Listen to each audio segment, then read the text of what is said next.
Okay.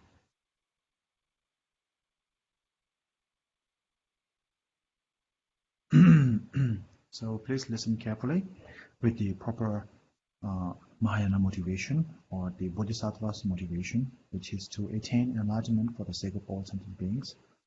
And the topic that we are going to deal today is known as the benefits of liberation. So the past few weeks we spoke about the flows, the faults or the flows of samsara. So samsara is one end, and nirvana or liberation is the other end, right? Samsara and nirvana. So we talk about the flows, the flows, the faults of samsara. Now we're going to talk about the benefits, the good points of liberation or nirvana, the bad points or the negative side of samsara, and the good points or the positive sides of liberation or nirvana. So today, from today onwards, we will talk about the benefits of liberation or nirvana. So the reason behind that is normally whatever action we take, whatever activity we engage in our day-to-day life, we always weigh in the pros and cons, right? Okay, if I do this, this is the benefit. If I do that, that is the flaw or the problem. So this, if I do this and that, there will be this and that problem. If I do this and that, there will be this and that benefit. And depending on which has more problem, we put that away, and whatever has more benefit, we try to take that in. So it's important to learn about the flows of samsara, which we did for the past few months, I think. Now, from today onwards, we'll talk about the benefits or the good side or the good thing or the positive side of the liberation or nirvana. And if you have the book in English, the page number is 133.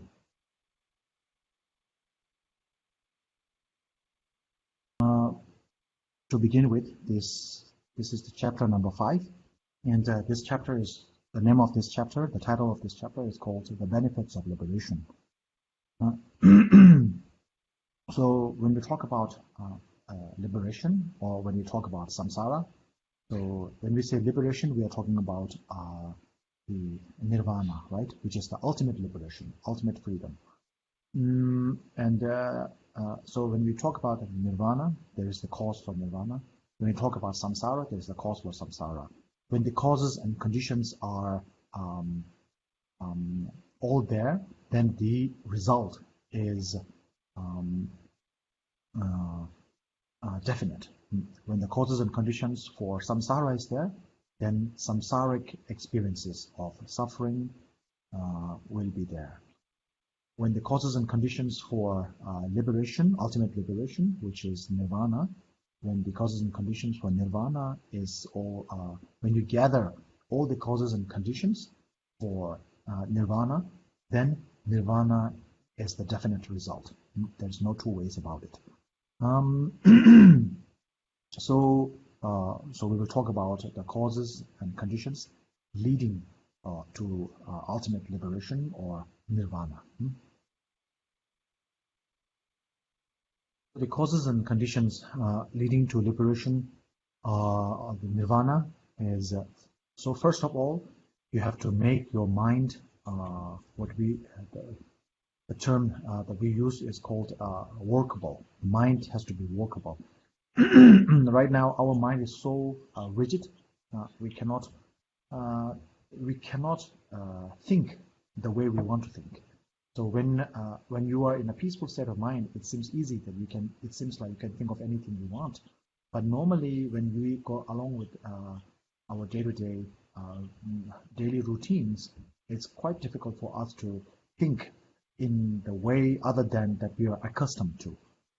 If we have to think in a way that we are not used to, that it is very difficult for us. That means our the mind that even though mind itself is malleable, even in general, the nature of the mind is malleable. in science also they talk about the neuroplasticity, which is the brain is very elastic. It can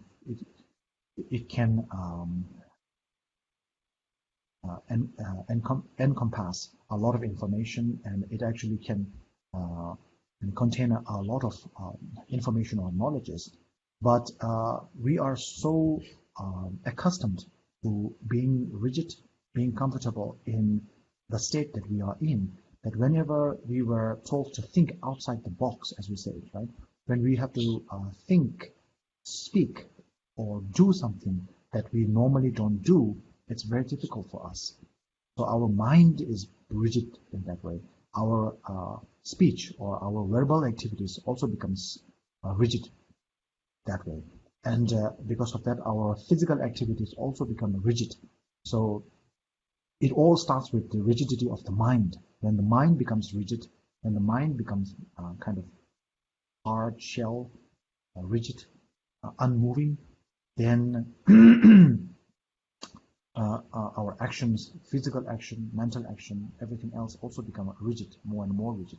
And therefore, we tend to suffer a lot, because it's very difficult for us to get used to any idea, any experiences, any encounters that we have not been introduced to us before.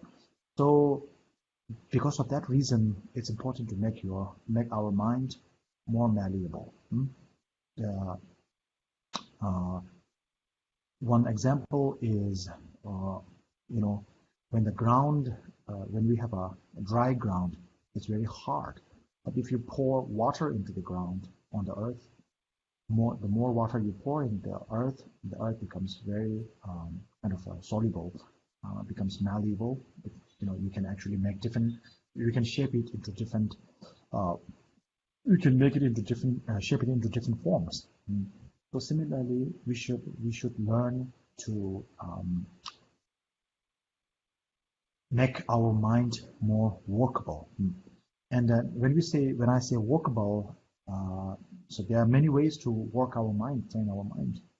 So when I say making your mind workable or more malleable, I'm talking about making your mind, which is in the rigid state of attached to samsaric life, rigid state of being so comfortable in this samsaric life, from this state to the state of being uncomfortable in the samsaric life, so that you would wish, you would desire, you would want to transform yourself from the samsaric life to out of samsara, out of this samsaric cyclic existence. And so that is the meaning of making your mind more workable. And we can do that through many, so one of the main reason and we are doing Dharma practice is to make our mind more workable. Right now, we cannot control our mind. Our mind somehow controls us. In other words, our temptations and our tendencies actually control what we do, what we say, how we interact, how we react, and so on and so forth. If we learn to control, if we learn to master our mind, then we will become the master, and our mind will become the servant or the slave of, we can make our mind work for us. And when we can do that, then we can have everything in our control. And as long as we are under the influence or control of our mind, even though it is my mind, when my mind controls me, then I have no control over my life. As long as you are under control of your mind, then your life is also under control of some other factor, external, not external, but like some other phenomena. So once you start to control your mind, your life will also be under your control. So therefore, making your mind workable means make your mind work for you, not make you work for your mind, but your mind works for you. So this we can do by following the Buddha Dharma, the doctrine, the Buddha's teaching is all about how to make your mind work for you. That is the meaning of making your mind workable. Yeah. So,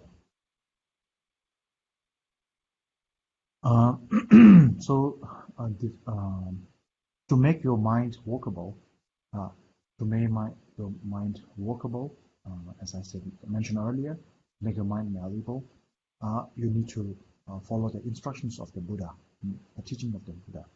And now when you talk about the teachings of the Buddha, there are the sutras and the tantras, and then the commentaries to the teaching of the Buddha.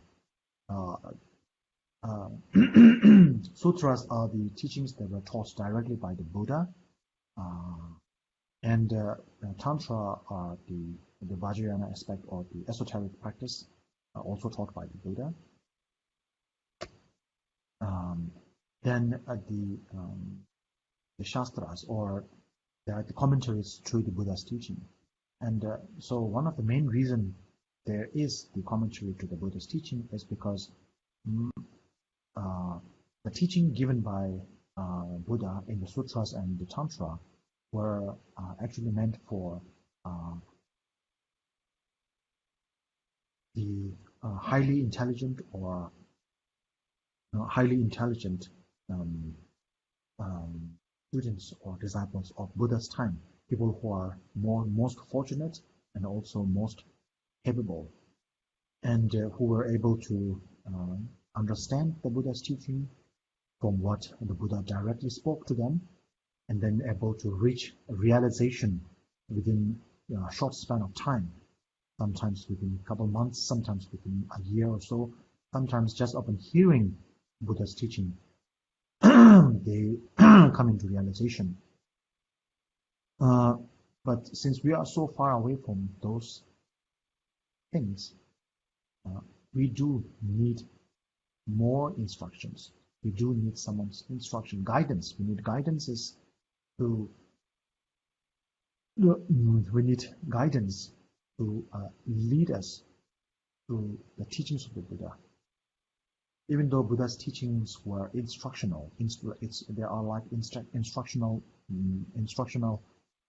manuals, but due to the fact that this was spoke 2,600 years ago to a certain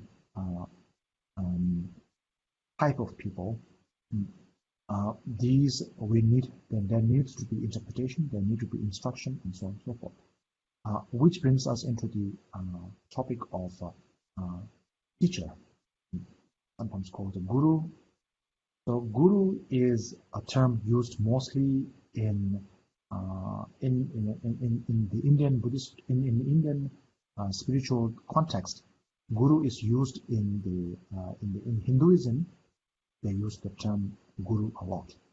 But when it comes to the Sutrayana of Buddhist teachings, we don't use the term guru that much. But we use the term guru when it comes to the tantric practices. When it comes to the tantric practices, we use the term guru. When it comes to the Sutrayana, we don't use the term guru that much. Sometimes, of course, we use that, but most of the time, we use another Sanskrit term, which is Kalyan Mitra, right? And that is translated into Tibetan as Gere Shinin, or in English, the literal translation would be a virtuous friend. Most of the time, it's translated as spiritual friend. So spiritual friend is none other. Spiritual friend is actually synonymous with Dharma master or Dharma teacher. So, so Dharma master is a word. I think Dharma master is a term that came actually from much later, maybe like 60, 70 years ago, not that old. And teacher, we used the term much later also, but the actual the term for a teacher that was used specifically in the Sutrayana is the term spiritual friend or a virtuous friend. So that is Kalyan Mitra. So Kalyan Mitra, virtue, Kalyan. The Kalyan is a Sanskrit term that means virtue, right? And Mitra means a friend, a spiritual friend. So a friend is someone who helps you. If somebody is harming you, that is not your friend. That is your foe. That is your enemy, right? If somebody is trying to destroy you, that's not your friend. That's your foe. If somebody is trying to help you, make you develop, make you become better, then that is your friend.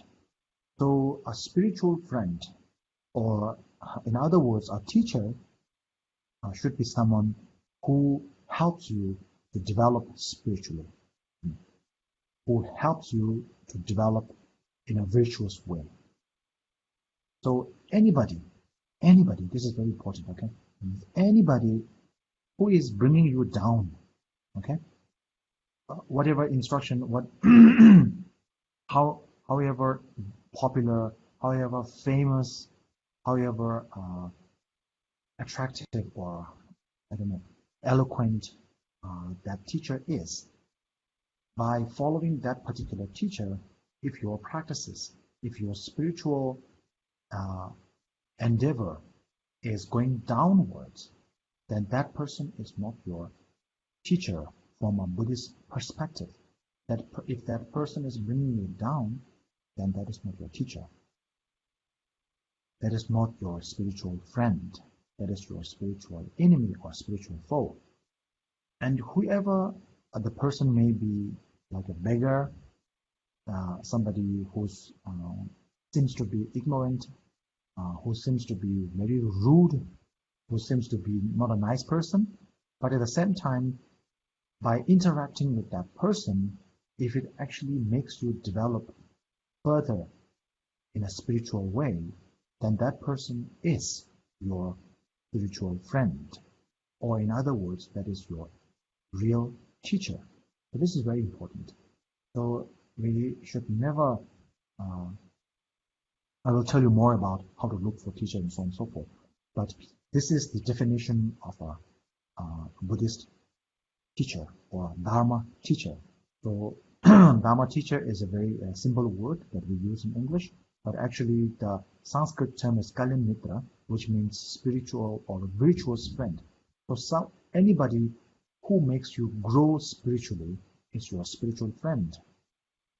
Anybody who makes you degrade spiritually is your spiritual foe, a spiritual enemy. That is not your teacher. So this is the very definition of a Dharma teacher. Okay? Keep this in mind, very important.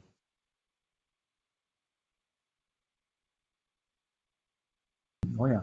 So as I said earlier, it's very important to have a teacher, spiritual teacher. Without a spiritual teacher, you will not be able to attain any kind of spiritual realizations. Even if you read the sutra or the tantra by yourself, you can understand. You can have a literal. You may, if you are knowledgeable enough, you may be able to learn all the superficial meanings or the literal meaning of the instructions, but you will never be able to understand the meaning behind or the intended meaning of the text. So therefore, it's imperative that we have a spiritual teacher if you want to achieve liberation, if you want to achieve nirvana. Then it's important, highly important, that you have a spiritual teacher, a Dharma teacher, in other words. So in order to, as I said earlier, that I have already given you the definition of what a Dharma teacher means. Okay, so Now, when it comes to following the Dharma, because of the Dharma teacher, now we already talk about how important a Dharma teacher is. We also talk about how what is the definition of a Dharma teacher is. Uh, now we will talk about the looking for how to follow or our proceedings with the Dharma teacher. So what we have to do in the beginning, in the middle, and in the end. So first of all, it's important that we have to find the right teacher. And secondly, we have to follow the teacher. After finding the right teacher, we have to follow the teacher. And finally, we have to emulate, or we have to emulate. We have to follow the teacher, and then we try to gain realizations, attain the achievements that the teacher has had. So first, we have to check for the right teacher. Secondly, we follow his instructions. And thirdly, we put into practice what the teacher has taught us. So, so first of all, we have to examine our teachers. Okay, so examining teacher is very important. So I think I told many times in this class that you must listen. If you have the time, if you have the leisure, you must listen to many Dharma talks from different Dharma teachers. Keep your mind open and listen to different Dharma talks, and also read, learn about the Dharma yourself. And then you can ask more and more questions. You will have more and more doubts. You will have more and more questions. And it's important to keep asking the questions to different Dharma teachers. Not your teacher per se, but any Dharma teacher in general. So you ask them the questions if they can answer your questions. So getting answer to your question is like quenching your thirst. But if you are very thirsty and somebody gives you clean water to drink, then you are quenching your thirst. If somebody gives you salty water, then you will become more thirsty, right? So the idea is to be, the thirst for knowledge, spiritual knowledge, and spiritual knowledge and spiritual realization, achievements. So in order to do that, you have to ask, you have to listen to Dharma talks from different teachers, and then analyze their talks, and then analyze them through two things. Firstly, how does it, connect with your own mental continuum? Does it make sense or not? This is not something deep or profound. Okay, it's very simple. If whatever that teacher is saying doesn't make any sense, then we cannot say this teacher is talking nonsense, but it's 100% sure that this teacher is not meant for you. Okay, so we are not going to say this is a good teacher, this is a good teacher, or this is a bad teacher. We are not going to say this, but we can definitely say if it is not going to make any sense to you, then that teacher is not for you. That is for 100% sure. Maybe this teacher is good for other people, but not for me. So first of all, whatever this teacher is saying has to make some sense. If whatever the teacher is saying is nonsense for you, then that is not a teacher for you. So you can skip him, skip his teaching. You don't have to attend his teaching. You don't have to listen to his teaching, no matter how famous, how attractive, how eloquent he looks, he speaks, he is. Okay? So because Dharma teacher is not about the looks, Dharma teacher is not about how it sounds beautiful or not, how musical it is, how eloquent it is, how nice it looks. That is not Dharma practice is about. When it comes to movies, entertainment, music, things like that, yeah, we need the, good for the ears, good for the eyes, so on and so forth. But when it comes to Dharma practice, it has to make some sense in your mind and has to have the ability to move your mind, transform your mind, to touch the heart. If it touches your heart, whatever that teacher is saying Something simple like drink cup of tea. If the teacher says drink your tea and it makes sense to you, if it moves your heart, then that is a teacher for you. If the teacher is saying something very, very, profound topic, and it doesn't make any sense, sometimes profound topics can be very difficult to understand. That is another thing. But it's not just profound and difficult, but it doesn't make any sense to you at all, doesn't move your heart at all, then that teacher is not your teacher. Okay? So first of all, examine your teacher. Secondly, follow the teacher that you have accepted or selected. And thirdly, put into practice whatever teaching or instructions that your teacher gives.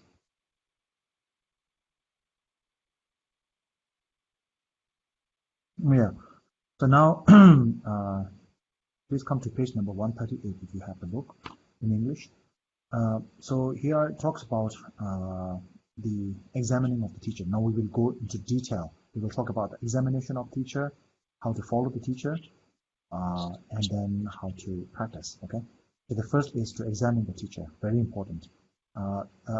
There is a quote by Master by Padmasambhava, Guru Rinpoche, Guru Padmasambhava, which says, "Not to examine your teacher is like drinking poison from a cup. Not to examine your student is like jumping up from a precipice, jumping up from an edge." So important to check the teacher from the student's point of view. Important for the teacher to check the student from the teacher's point of view. Yeah. Teachers should check their students. Students should check their teacher before taking them as their. Before you take someone as your teacher, you should check him. Before taking someone as your student, you should check that. Now, because we human beings, we are a societal animal, societal creature. So we live within society. The society that we live in actually formulates us. So we are formed by the society that we live in. The people that we accompany with, the people that we associate with, also influences the way we think, the way we talk and speak and think and act and so on and so forth. So for that reason, it's important to have the perfect teacher, a good teacher, right? Name of this book is The Words of My Perfect Master. So it's important to find the perfect master or the perfect teacher. Even if you cannot find the perfect teacher, so what is a perfect teacher? What is that perfectness, right? We will come to that in a few minutes. Even if you cannot find a perfectly perfect teacher, it is important to find a teacher with most of the qualities that is outlined in the book, right? So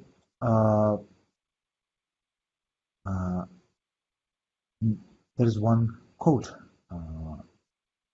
from the sutra, which is that just as the trunk of an ordinary tree lying in the forest of the Himalaya mountains absorbs the perfume of sandals from the moist leaves and branches, so you come to resemble whomever you follow.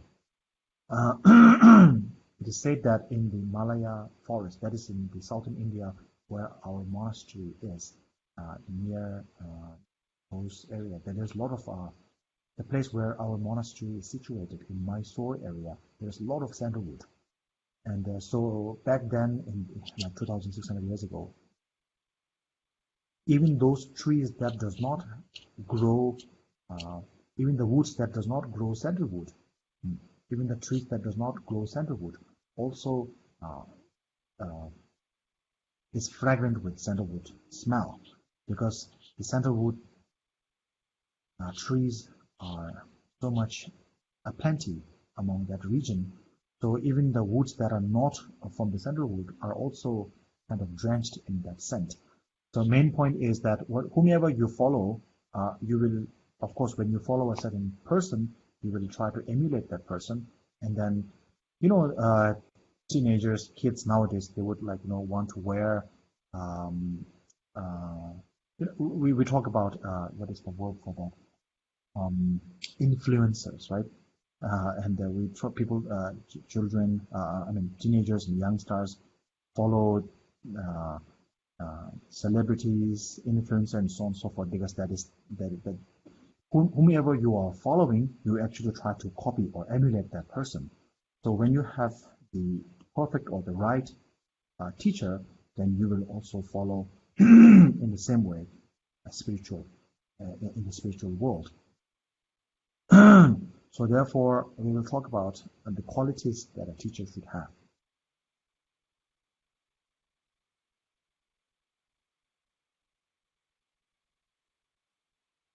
I will read from the text now. There's a citation from the text. What kind of qualities that a teacher should have, okay? It's on page number 138.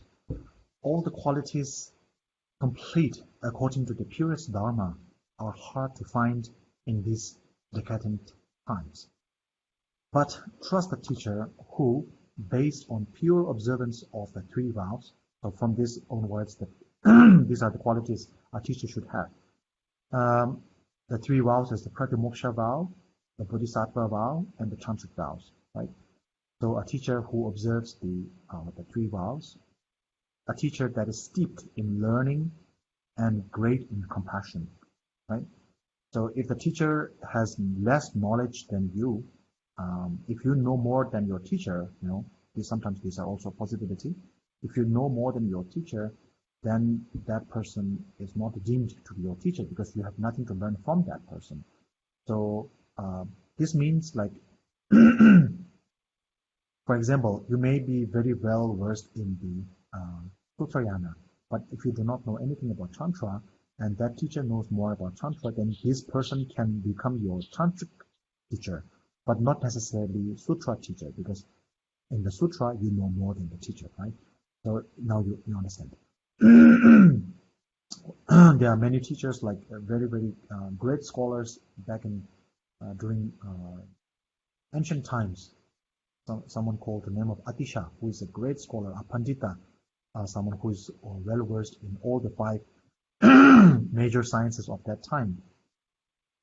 And his teacher was a teacher by the name of Ramasilimba, which, according to the realization, he has a lower realization, but that teacher is actually well versed in the practice of bodhicitta, and he went to Ramasilimba to learn about bodhicitta, even though his spiritual realization and other matters are greater than his teacher. But when it comes to the cultivation of bodhicitta, this Ramasilimba is Atisha's principal teacher, principal guru. Anyway, so a teacher should be steeped in learning, has to have more knowledge than you in whatever you are learning about. Okay? And the teacher should have great compassion. If the teacher has no compassion at all,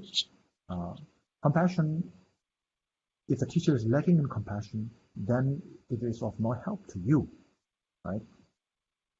So skilled in the rites of the infinite Pitakas and Tantras. So the teacher should be skilled in the different interpretation of different sutra, philosophical views explained in the sutra, as well as the rituals on the rites explained in the Tantra. And the teacher should be rich in the fruit. That means the fruit is the result, right?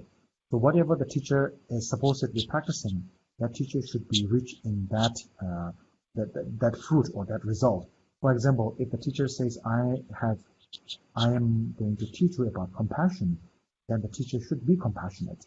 If the teacher is always angry and in a bad mood, and the teacher said, I'm going to teach you about compassion, then that teacher is not fit to become a compassionate teacher, so on and so forth like that.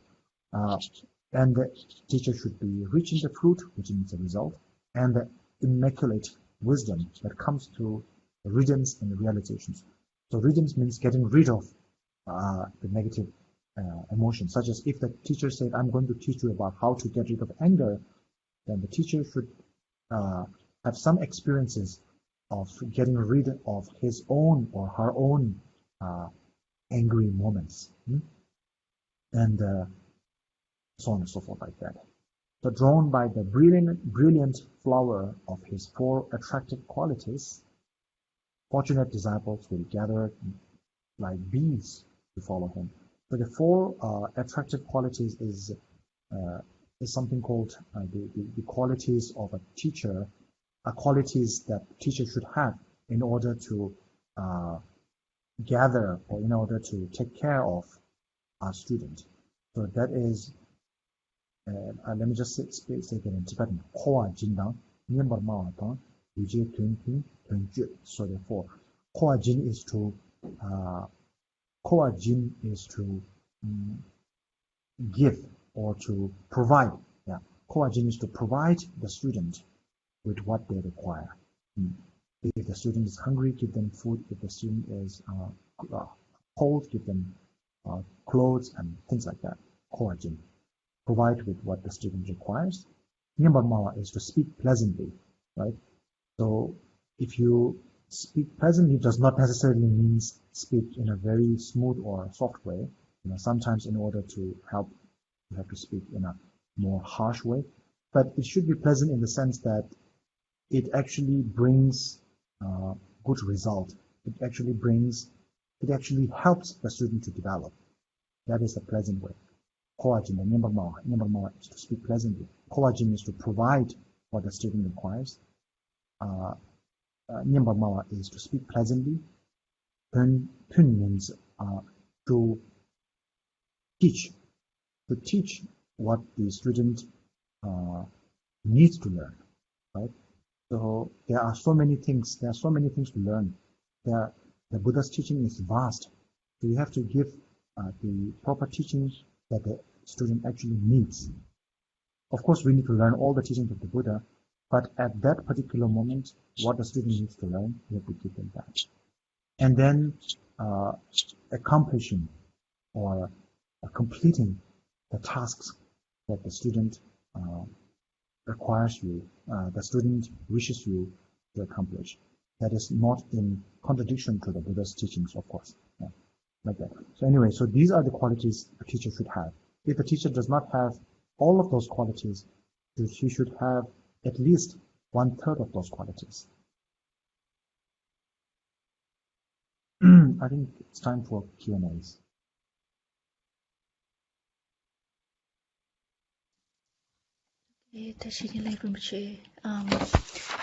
We have a couple of questions today.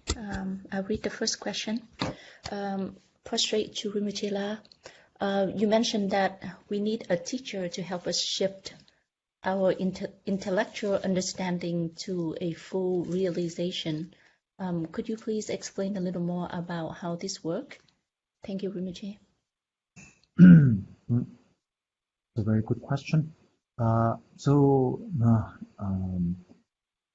teacher is someone, a spiritual friend, right? A teacher, a spiritual friend. Kalyan Mitra is the actual Sanskrit word.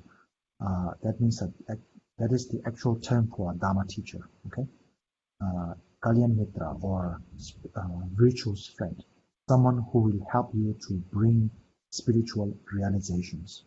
Okay? That is a teacher. That is a Dharma teacher. Someone who can bring that to you. That is a Dharma teacher.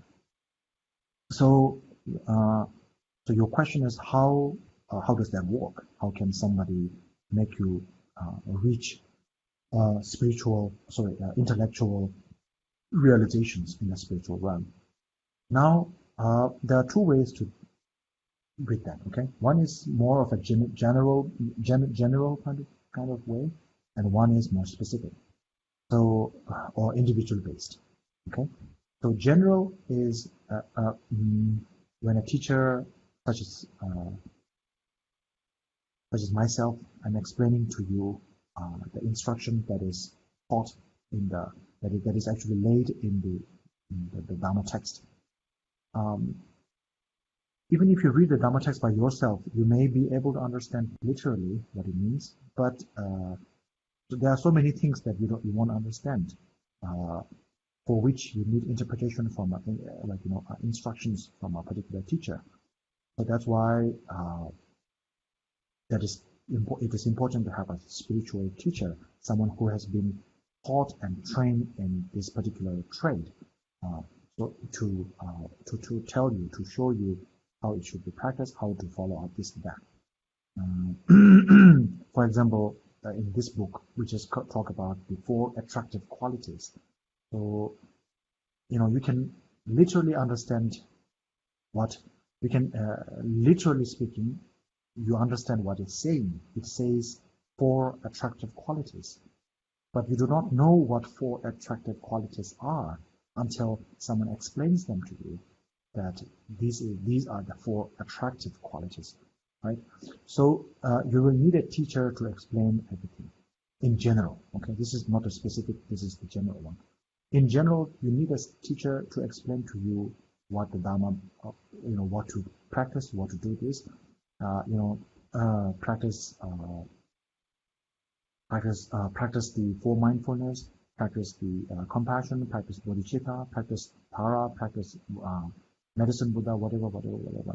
In general, a teacher will tell you to do something, and by following that particular practice, you will be able to reach realizations in general. Okay. Sometimes that is not the case. Sometimes, even after receiving the initiation, let's say in the tantric sphere, after receiving the initiation, after receiving the instruction, everything you practice, there's no result. Right? Sometimes after receiving the comment, receiving the explanation of a particular sutra on compassion, on bodhicitta, you listen to the teaching, and you don't, you understand what the teacher is saying, but no result. After many years, no result in the bodhicitta, no result in compassion, no result in having visions of the deity, no result in the tantric sphere, no result in the sutra sphere, no result at all. In such cases, if you are a serious practitioner, now this is the second individual specific guidance, okay? Now you have to go and ask your teacher, I have done this, as you told me, but there is no result for me, okay? And the teacher will ask you more questions as to, okay, what did you do during this and that time? What other things you did in this and that? So anyway, so you will have a one-on-one conversation with the teacher, and the teacher will give you more specific guidance. Now that is, it's like a custom-made practice. It's a practice made. It's a practice that is tailored for you. Okay? So there is the general practice that the teacher will explain to you in a general audience. Most of the time, you will be fortunate enough to gain realization, achieve result through the general teachings. But if you are not able to gain realizations, then you will have to ask your teacher specific questions. If you don't ask specific questions, and you just say, I've done everything, nothing's working. If you do not know what you are missing, then your teacher cannot find it for you. If you go to the police station and say, I have lost something and find it for me, the police will say, what have you lost? And if you say, I don't know what I've lost, but I've lost something and please find it for me, the police cannot find it for you. If you say, I lost my mobile phone, it's an Apple phone, this and that, my phone number, this and that. If you give all the description to the police, then the police can find your lost item. If you go to the police and say, I have lost something, I cannot find it. And if the police ask you, what kind of object did you lose? And you say, I don't know what I lost, but I lost something. Then the police cannot help you. Similarly, in order to have a specific answer, you need to have a specific question to your teacher. You ask that, and when you ask a specific question, then you will get a specific answer, and that answer will actually help you help you get closer to achieve your realizations. Okay. Next question, Rinpoche. Go on. Prostrate to Rinpoche. How to differ from the pure observation of the teacher, and which is only one's own perception? Thank you, Rinpoche. Oh yeah. Again, very good question. Very practical question. Important thing first that, okay, again, there are two stages, okay, two stages. First is, before you find a teacher, you do not have to have the pure view, okay? We usually call this pure view. Pure view means viewing everything as pure. If your teacher is doing something negative, you just look at it as a pure. So I will explain it a little later. Before you accept someone as your guru or your teacher, you have to be very careful. You should not. You should be very skeptical. You should be very skeptical. You should investigate, check. Some of our teachers say, you should spy on your teacher. It's important. If you really want to take someone accept somebody as your teacher, you should analyze, be skeptical and check your teacher. Very important. And then, I just explained to you the qualities of what a teacher should have. So there are many different ways of looking at the qualities. So mainly, the teacher should have more knowledge than you in whatever he's teaching. The teacher should, keep his vows, and the teacher should have compassion. These are very important. Most important is more knowledgeable, more compassion, and more, a teacher should be someone that is knowledgeable and compassionate and someone with integrity. So these three things are the key qualities a teacher should have. Because it's very difficult in today's time to find a teacher which has all the qualities that is spoken in the sutra, right? And if you say, okay, there is no perfect teacher in the world, and now I'm not going to take any teacher. I'm going to teach myself. I'm going to learn everything myself and study myself and gonna achieve enlightenment or liberation just my own way. That is not going to work. You may think it will work, but it's not going to work. And we see so many people in today's world. People thinking that they are some very special. They have special abilities, special power, and then they, Anyway, let's not talk about that. So actually, this is a good question. I'm going to cover a little bit of today's teaching. We talk about what kind of teacher we should have, right? That is also specified in the text about what kind of teacher we should avoid or should not have. So page number 139.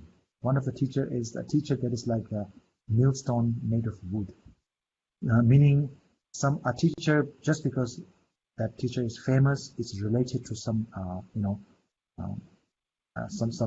big names, or is related to some something like that. Just because a teacher is famous doesn't mean that is a great teacher. First one. Second teacher is a teacher that is like a frog in a well. So a frog let's say, in an ocean has seen a lot. Ocean is vast, but a well is very small. And because the teacher has seen only a small portion of the world, and he thinks that is the whole world. In other words, a narrow-minded teacher. You should avoid a narrow-minded teacher.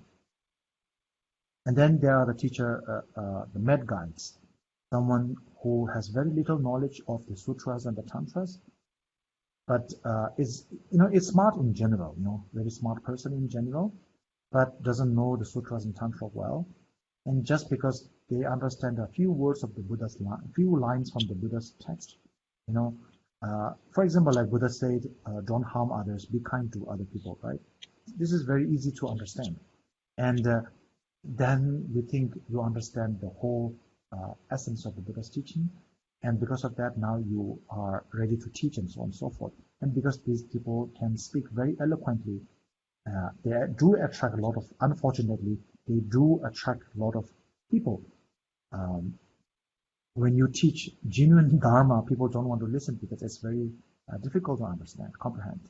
But when you teach people about, how to live a good life, how to, be a good husband, good wife, good parents, so on and so forth, I mean, like just about, which is very commonsensical things, right? I mean, I'm not saying that a bad thing, but very little knowledge about the Dharma itself. So these are the teachers you should avoid. And then the teachers, someone called the blind guides, or teacher who has less knowledge than you about the Dharma. So these are the teachers you should avoid. Okay? Now we have the teachers that we need to take, accept, and we know the teachers that we should avoid, right? So after knowing this, when we look for a teacher, we should always look for these qualities and these flows. If someone has more of those qualities, you should accept them as your teacher. If someone has less of those qualities and more of those flows, you should avoid taking them as your teacher, no matter how handsome he looks, no matter how attractive he looks or she looks, no matter how eloquent he or she speaks, no matter how famous or popular he or she is. Doesn't matter. You are looking for a teacher. You're not looking for a wife, a bride, or a groom, right? You're not looking for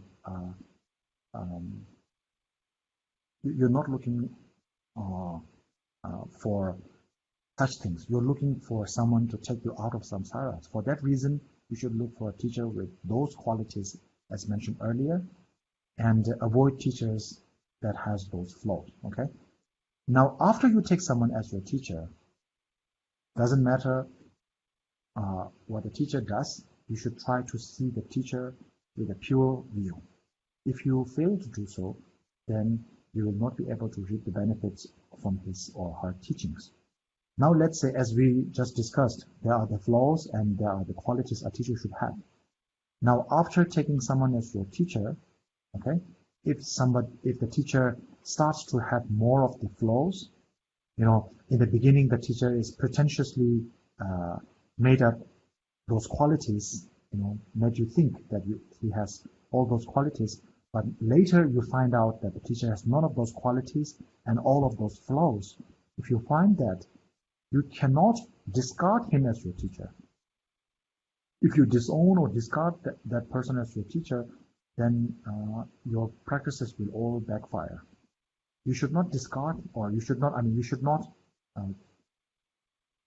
discard him as your teacher, but you can distance him from your practice. So instead of discarding him or her all the way, you can distance from the teacher that is not helping you grow.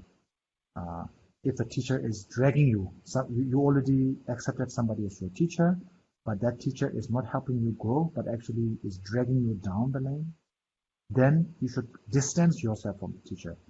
You should not visit that teacher. You should not listen to that teacher. But from deep down your heart, you should not think bad or have ill will towards that teacher. But you should distance. You should distance. You should keep away from this teacher, because this teacher is not helping you.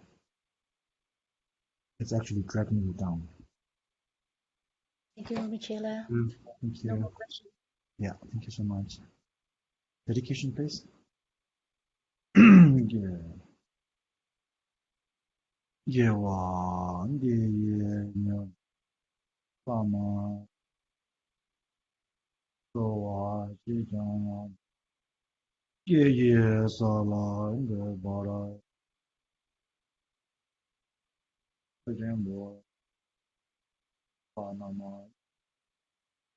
boy, young boy, mad boy.